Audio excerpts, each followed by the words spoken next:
Карциномот на кожа е најчест вид на карцином. Бројот на случаи на рак на кожа расте многу побрзо во споредба со другите форми на рак. Секоја година се регистрираат повеќе од 3,5 милиони нови случаи на рак на кожа во Европа. Најчеста причина за негова појава е сонцето.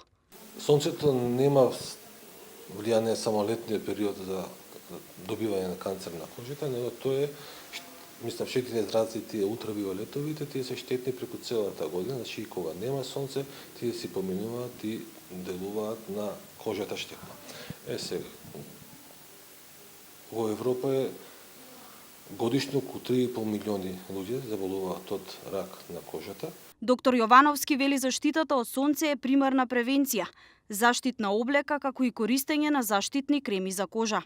Препорачливо е да не се излегува на сонце во период од 10 па до 17 часот и во тој период кога се искаше да се користат заштитни средства, а тоа се креми за заштита од сонце од плюс 30 и нагоре, има и 15, има 30 и 50 плюс и нормално користење на заштита облека, капи, наочери и облека со долги ракави.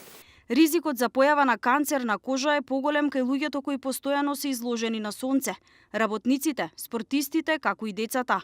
Кај нив е најголем ризикот за долгорочни проблеми во врска со претераното изложување на сонце. Опасно е до 18 година, ако два пати некој изгорел, значи има многу голема шанса да заболи од рак на кожата. И особите со многу посветлите, со светла кожа, плави очи, црвена, плава коса, се по-изложени и да почесто да добијат рак на кожата.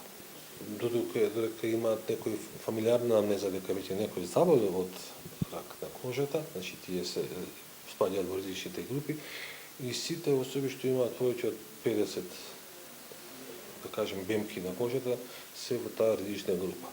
Симптомите за откривање на карцином на кожа треба да поминат низ неколку прегледи за да се заклучи состојбата на бемката. Симптомите значи се во појавата на бемките и тука постои едно правило А, В, С, Д и Е, во кое што А не означува дали промената е симетрична или несиметрична, Б ги означува границите, дали се назабени или мазни, С означува бојата, промена на бојата, Д диаметерот, ќе спомнам пак моливчето, помалку од 6 мм е безопасно, а повеќе од 6 веќе може да спаѓа во опасните карциноми, рак на кожата, значи не се сите карциноми.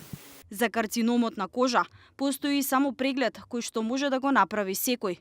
Доколку се забележи било каква промена, во тој случај потребна е итна консултација со вашиот матичен доктор, кој одлучува дали е потребно да се пријавите кај дерматолог.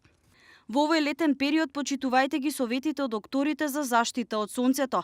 Советуваат следете ја промената на вашите бемки и секоја промена пријавете ја, затоа што ракот на кожата може да се лекува, доколку навремено биде откриен.